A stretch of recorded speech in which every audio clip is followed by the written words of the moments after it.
Today I received a Aruba 6100 switch, so we are going to unbox it, take a look and connect to it. Let's go! Have you tried turning it off and on again? Alright, so here it is. It arrived, a 6100 switch from HPE Aruba.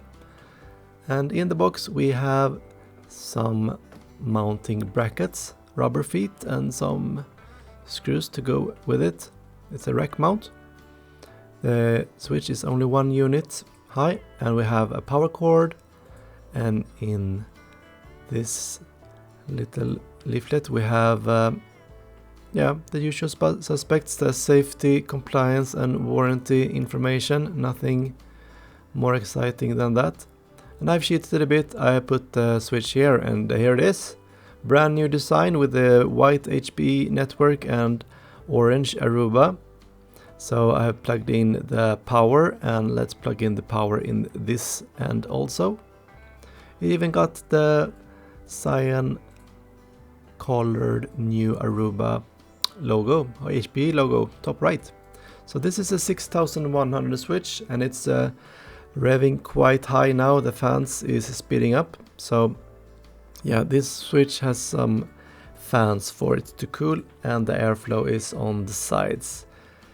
And this is a 24 port plus 4 SFP plus ports. So this is actually a 10 gig SFP switch, fiber switch, and that's the main difference between the 6000 and the 6100 switch.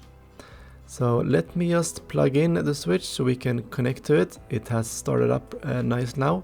So I will use a USB-C cable, and this switch also uses USB-C on the switch for some console connections. Oops, I have a hard time filming with one hand and connecting the cable. So let's go to my laptop here and right click and look for the device manager.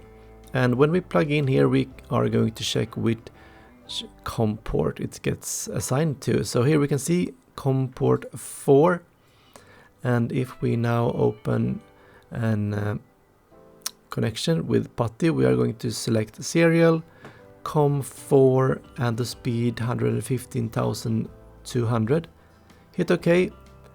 Some funky characters the first times it start up, and if we just wait a bit or hit enter here, we get to the login screen, and the default login will be admin and the default password will be blank. So you don't hit any password here, just press enter, and you have to wait a bit for it to load up.